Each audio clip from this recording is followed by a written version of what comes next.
friends, here we are, the Medium's Harvest. Yes, and this is chapter 9, day 9. We're studying together a book that was psychographed by the medium Xavier, and the spirit author is Emmanuel. Emmanuel, the one that wrote several books, including the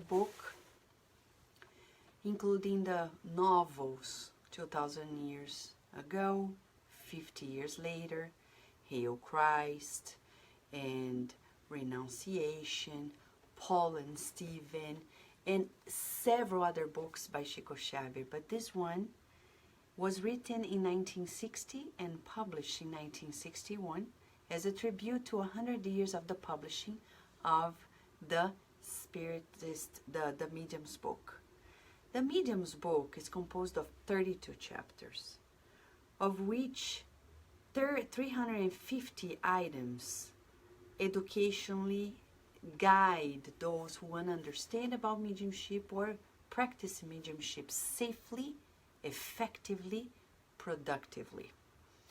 And this book, The Medium's Harvest by Emmanuel, was put together in the following way, as he says in the preface. 90 meetings in 1960, in which, in open meetings, they were studying Xavier and others items of this medium's book. And in the practical part, Emmanuel would bring these dissertations, developing the concepts, clarifying concepts, helping us feel the scripture. What is this talking about today? They were studying item 25 of the medium's book. And by the message we're going to read, you can tell what they were studying there. It's very straightforward. He titled it In the Doctrinal Field. So what is it all about? That was on January 2nd, 1960. Item 25 of the medium's book. Remember, you can read that item and listen to this program, or if you have the Portuguese, you can read it. In the English, we need to listen to this program again and again to get the message in English. So here we go, sharing with you firsthand the translation of chapter 9 of the book, The Medium's Harvest, okay? In the Doctrinal Field, Emmanuel says, on your path, you will find companions who have not managed to care for their mediumistic talent according to the responsibility it requires of them. Like those who do not know how to live righteously, they become mentally unbalanced when called to the ease of wealth or to the scepter of power, creating for themselves a labyrinth in which they lose their minds. They begin by abandoning professional discipline, which they judge to be vexatious, like annoying, frustrating, or worrisome. They flee from small family obligations, which compose the foundation of more important tasks when naturally fulfilled. They transform themselves in puppets of fascination that makes themselves useless. Then they regard themselves as special messengers. They deliberately stop studying and embrace aggressive exoticisms, believing themselves interpreters of the greatest notables in history. They refuse warnings, and believing they dominate the past and the future, they prophesize and pontificate.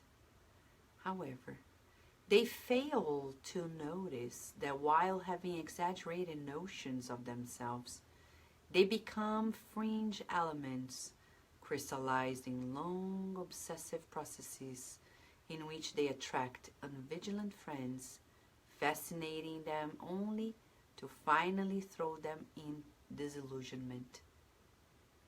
The truth is, we cannot avoid that our brothers enmesh themselves in such dangerous and lamentable situations.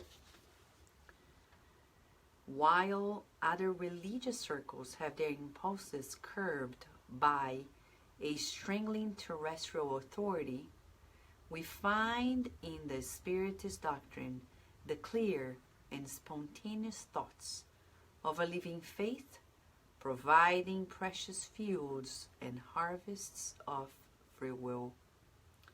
Therefore, faced with friends who have not known how to properly position their mediumistic commitments, let us observe how difficult life would be for us should we desert the constant work of honing our inner resources, learning what to avoid from the disharmonies they exemplify.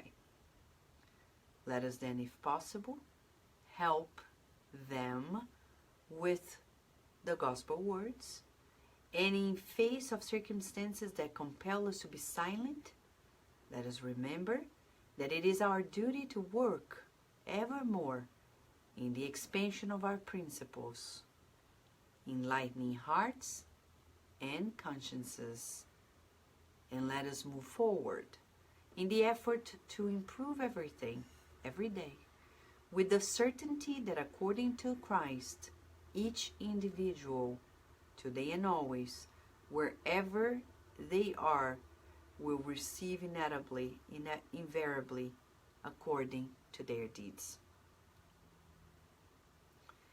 This is the message by Emmanuel in the Doctrinal Field. So he's talking about what? He's talking about two types of people who are aware of what to do with their higher knowledge. Remember yesterday we were studying the higher knowledge, and he was talking about those who don't change their lives, don't make an effort, but he says every achievement demands an effort, every construction demands time.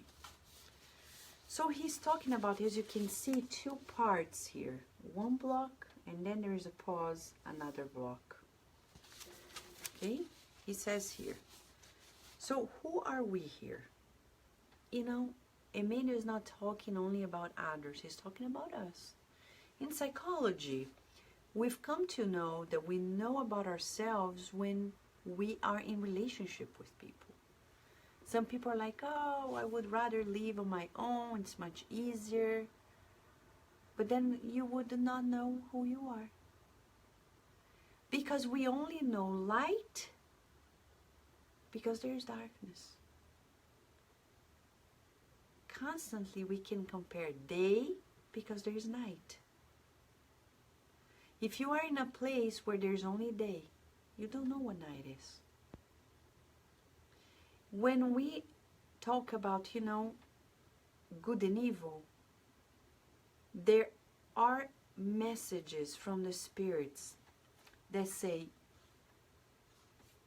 the challenge to the good is when evil presents itself. When we feel good, but we're not challenged on it by seeing the contrast, what's the use? What's the point? And in this universe, we still have that contrast, though it's filled by the good of God. But we need to expand ourselves. No wonder the universe is expanding. The good is an ever-expanding force because God prevails. And God doesn't stop working. God doesn't stop creating. And that's why our universe is ever-expanding. But not only the external, the inner universe. If you look at yourself in a mirror, and if I do the same, and at times or days I may look at myself in a mirror and feel crushed because I know my shortcomings. I know some people, I would love that they approve of myself, that they accept myself, but they don't quite yet. And I realize that I don't do that quite yet with myself. What do I do? Emmanuel then in the book Living Spring tells us it's time to have courage and face it and have moral resistance. We were just reading that in the gospel, the God at Home meeting. Message 90 of the Living Spring book, Courageously. He says, without moral resistance in the storm of purifying conflicts, even the noblest heart falls apart. So we need courage. And Jesus said that way back when, explaining to Bartholomew the trademark of the follower of the gospel, of the good news, contains 3 parts. Joy, yes, because you are light and you are peace and you are joy of living. Joy, hope, inevitably. Things will pass. And third, what is the third one? Courage. Courage to change. Courage to face the problems. Courage to stay strong against all odds. To stay strong when we are not understood. When people slander us. When people are not cooperating with the good deeds. And I still believe in the good. I still hope for the best. I stay strong and I don't let myself down. Moral resistance. Moral resistance when you have family members that are not understanding. So you're not going to isolate yourself. You're still going to pray for them. That's moral resistance. Moral resistance when you work with colleagues that have different mindset and you're still cooperating with them, you're still seeing their divine nature, and even though you're not understood, you understand, like St. Francis' prayer. I give understanding, then I am understood. Right? So, in this case here, he's saying, on your path, this is how he begins. On your path, on my path. You see how he makes it personal? He teaches us to go to the Medium's book, read that sentence, and then bring it back to us. This is feeling the scripture. On your path, because we have a path. Some people are lost and they're like, I don't know where I'm going in life. I assure you, you are on a path. We just need to find out which path you have chosen. It depends. The vibratory path, the vibratory connections, the network. On your path, you will find companions who have not managed to care for their mediumistic talent. So how do we recognize them? And it may be us, huh? Could be us. If not us, who are they? So he is such an educator, he gives us the characteristics. So, they don't know how to live righteously. They become mentally imbalanced. They become materialistic. And they lose their minds. Mamma mia. A lot of people around the world like this. Yes. And hopefully, the spiritists are waking up not to be there. Second characteristic. They abandon professional discipline. You know, what is professional discipline? Because they are embarrassed by it. You know, sometimes you just allow yourself to do the little immoral or amoral actions of others? Oh, people steal, me too. People lie at work, me too.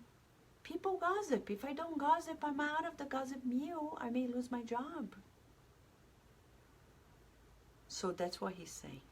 No discipline professionally. It's not about going to work on time only. It's not about fulfilling the job duties. It's about the moral resistance to the drawing of wrongdoings. Third, they flee from small obligations in the family. Now what Emmanuel says is striking. He says, those small obligations compose the foundation of more important tasks when they are naturally fulfilled.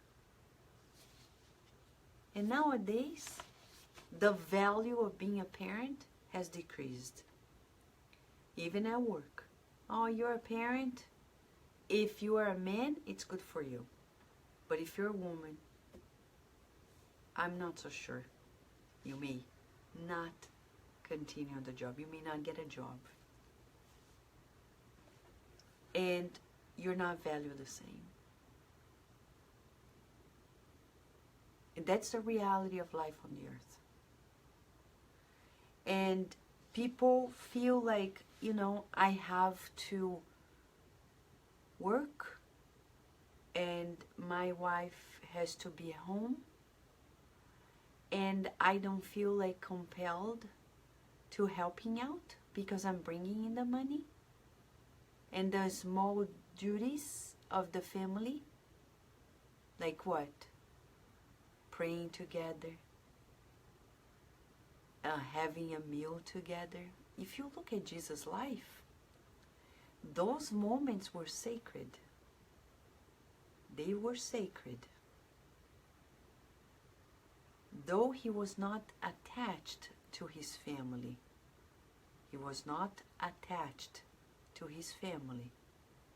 but he was dutiful.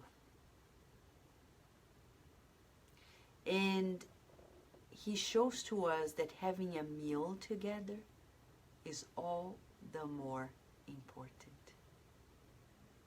No wonder he was constantly sharing the bread, and Umberto de Campos says in the book Good News, actually Jesus was the one who was sharing the bread with people. He was serving everyone. That is apparently small, but is the foundation of more important tasks. If I am not able to nourish my family and be there emotionally, physically, spiritually, how can I be prepared for greater tasks? It doesn't matter the other tasks I do in life. First, I need to be dutiful with those I live under the same roof. And he says, they transform themselves in puppets of fascination that makes themselves useless. People who come home, I've seen it, traveling around. They come from work, they eat, they throw themselves on the couch, turn on the TV, and they stay there. If children need them, if relatives they need them, they don't care. It's not with them. They're useless for the family. Now, they regard themselves as special messengers. Those who even are acquainted with the communication with the spirits, but they don't study. They stop studying. And they become exotic. They even think they are the reincarnation of notable characters in history. And they don't like to be warned. They believe they can foresee the future, they know the past, they prophesize. They fail to notice that they are in obsession. And they attract other minds that keep them in disillusions.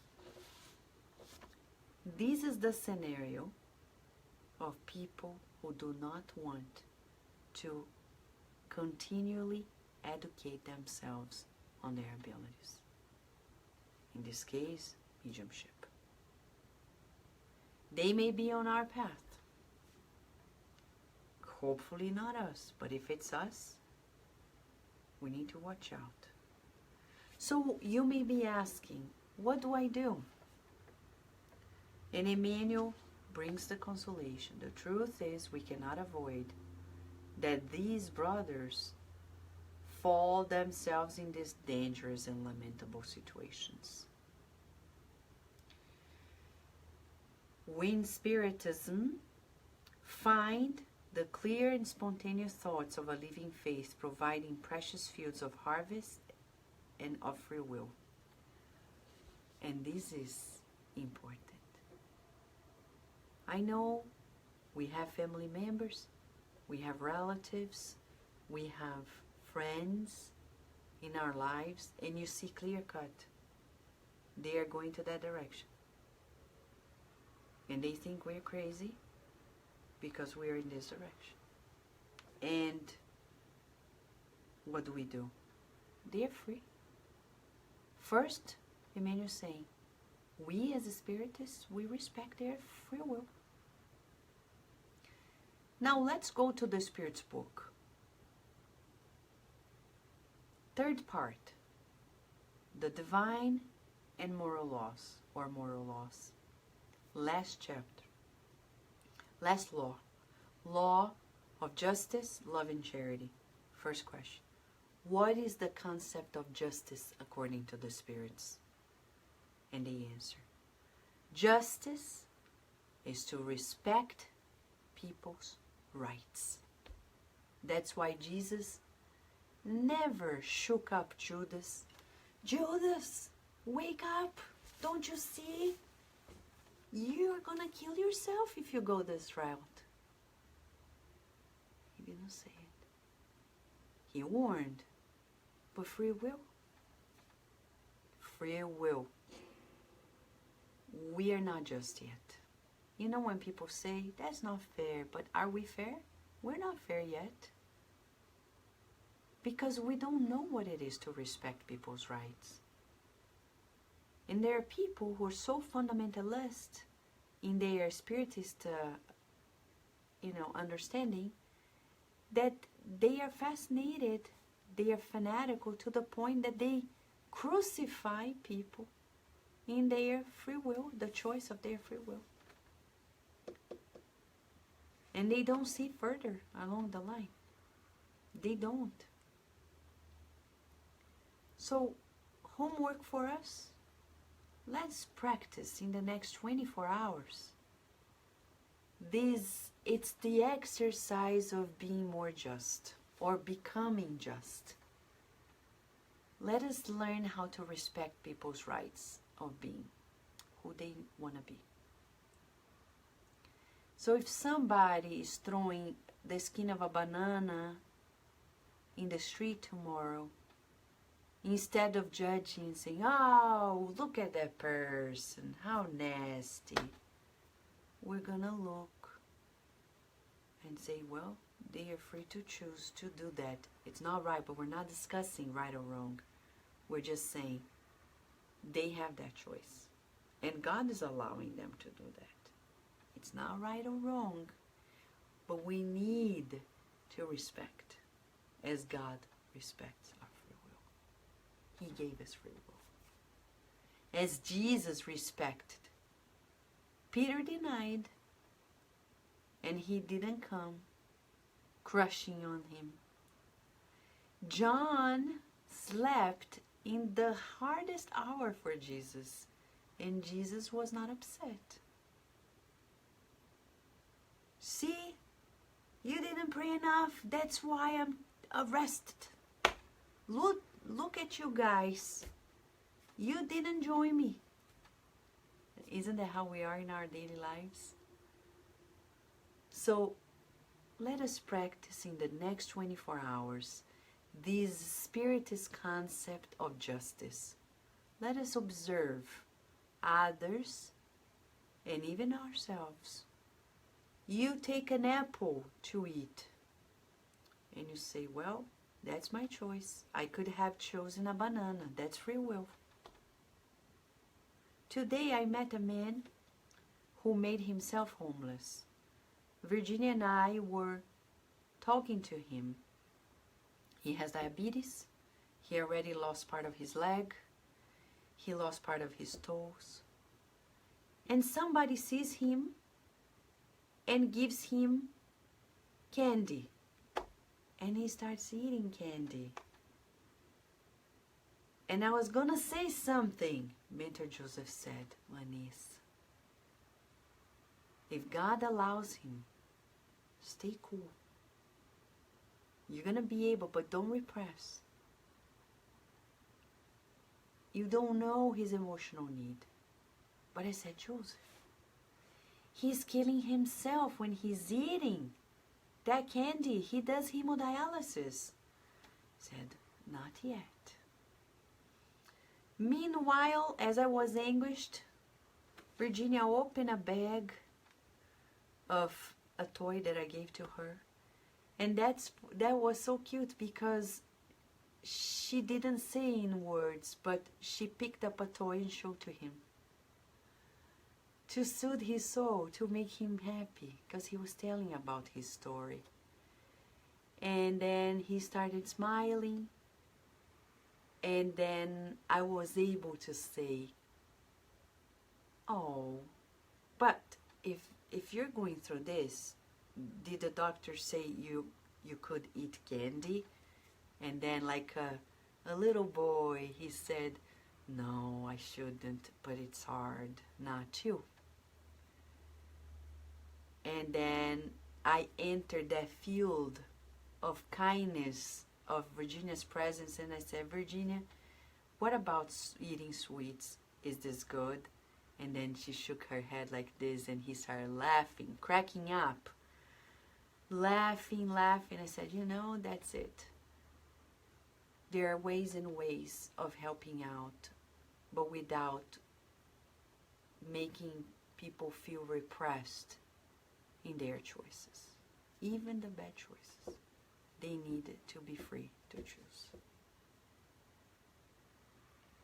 So, Emmanuel is telling us, we find in Spiritism the clear and spontaneous thoughts of a living faith providing precious fields and harvests of free will.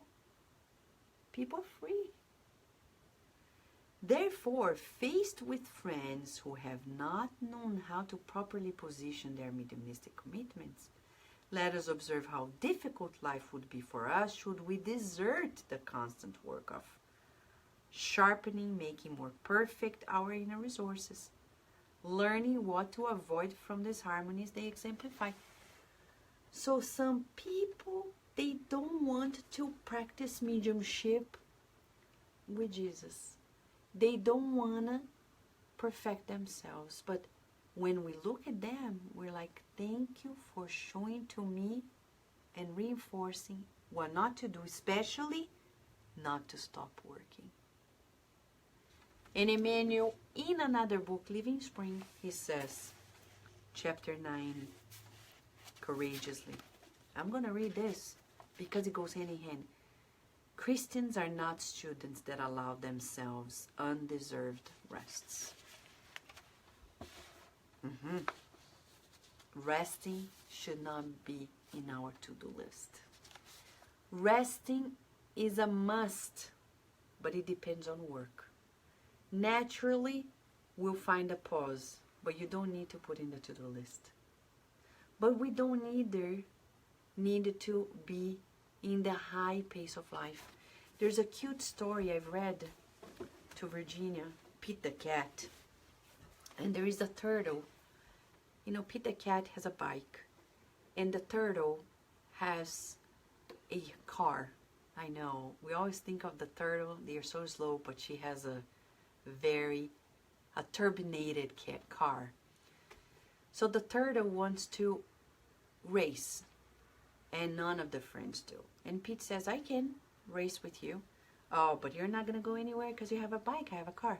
I don't care. I just want to have fun. So the story goes by as they are racing. The turtle is leading. And Pete the cat stops, eats an apple. But he's enjoying the ride. And the turtle is just concerned about winning. I'm going to win. She stops at a diner, eats. And then Pete the cat passes by. She goes back to the pathway.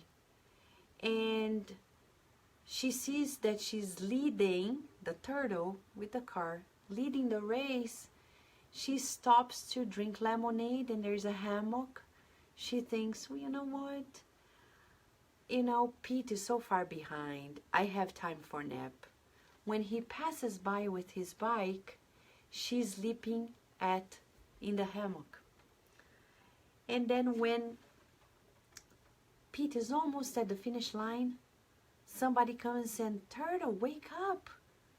Pete is almost at the finish line. She said, no, it can't be possible. Yes, it is. So she speeds up, but she gets there after he actually crossed the finish line. So it's very interesting because in life, it's not about this work for competition. It's about enjoying being useful. Do you enjoy being useful, friend? Being a medium in Spiritism, mediumship with Jesus is about enjoying the feeling that we're useful. You're useful. The good spirits are counting on you. God is counting on you to be this bridge, to bring relief, to bring consolation.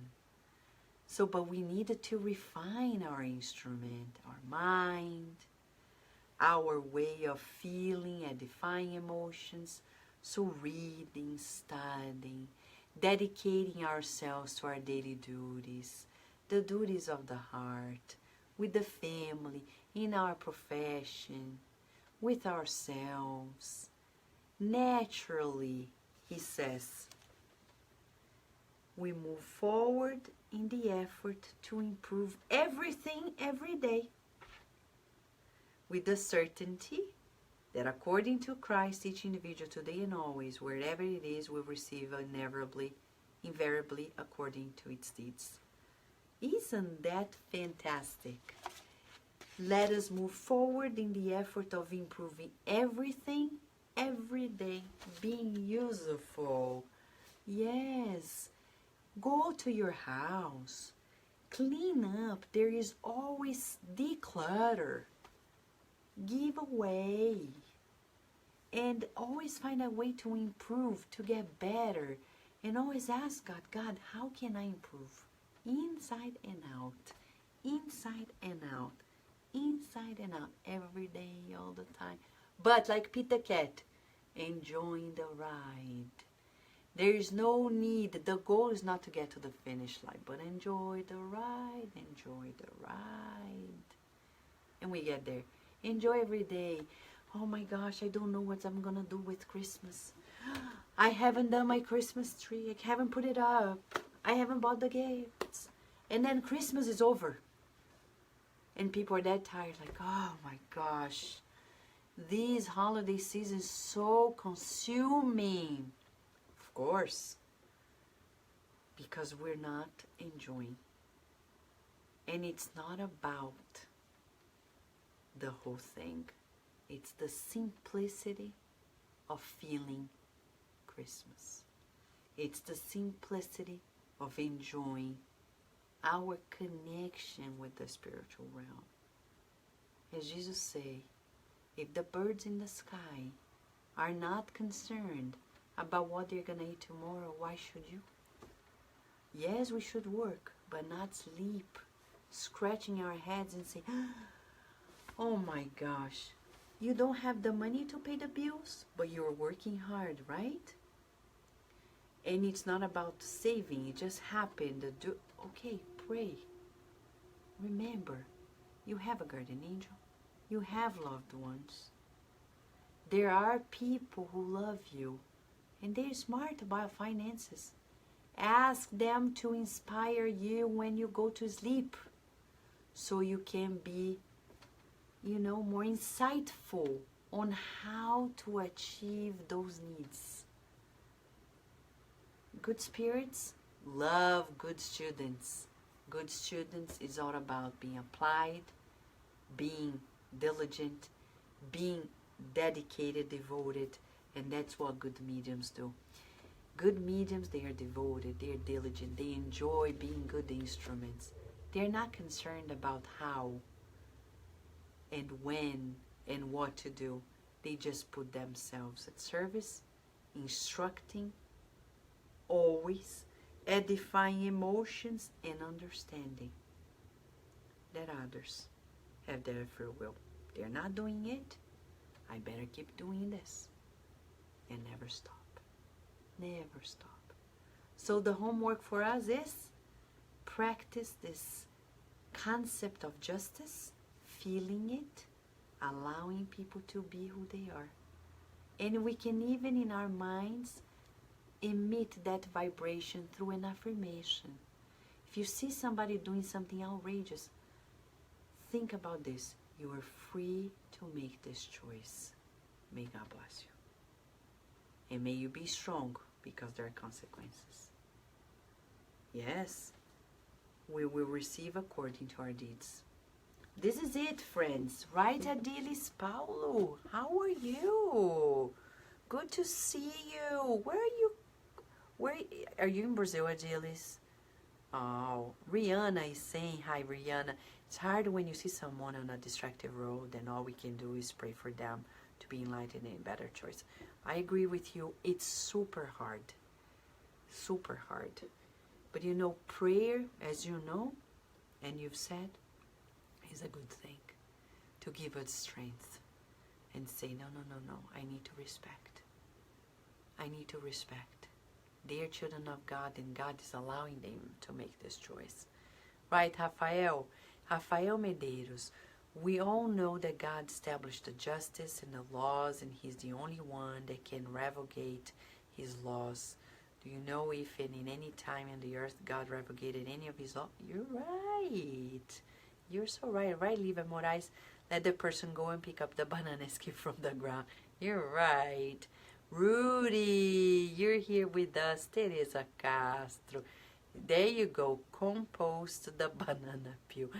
Constance and Anthony, big hug, friends. And on December 9 and 10, fraternalmeeting.com in Atlanta. Right, thank you, Rafael. Thank you. It's blessed are the peacemakers. Be there, join us. Lisa Teles, Teresa Castro, Andrea Torres, Pérola Bronze, Amanda Andrade, Sunshine, Ceissa Costa, Sol Souza, Érica, and we have more friends. I know. Yes, it is true. And I'm checking here what's going to happen tomorrow. We are already on chapter 10 tomorrow. And deeper, Emmanuel goes into the medium's book to break down what we need to know regarding the practice of mediumship. What is the title of our chapter tomorrow? While on a spiritist task. And to give you a teaser, I'm going to give you a teaser, okay? It says here, let me just double check. Emmanuel Dizon, Ana Oliveira, from Australia, right? Am I right?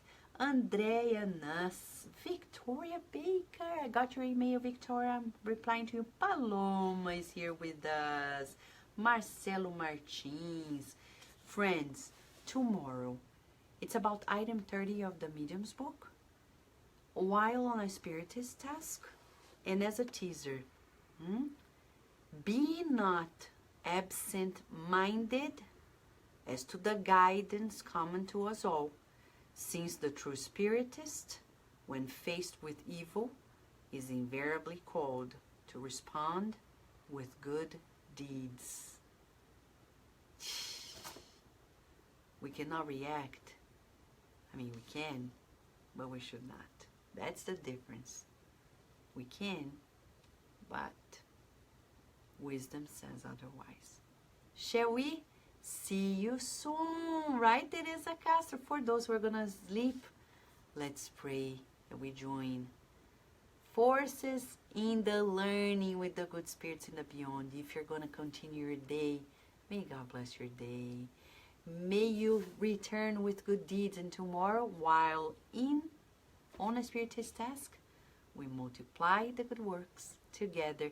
Emmanuel Dizon from Sacramento, California. Big hug to you, Emmanuel, and all of you friends.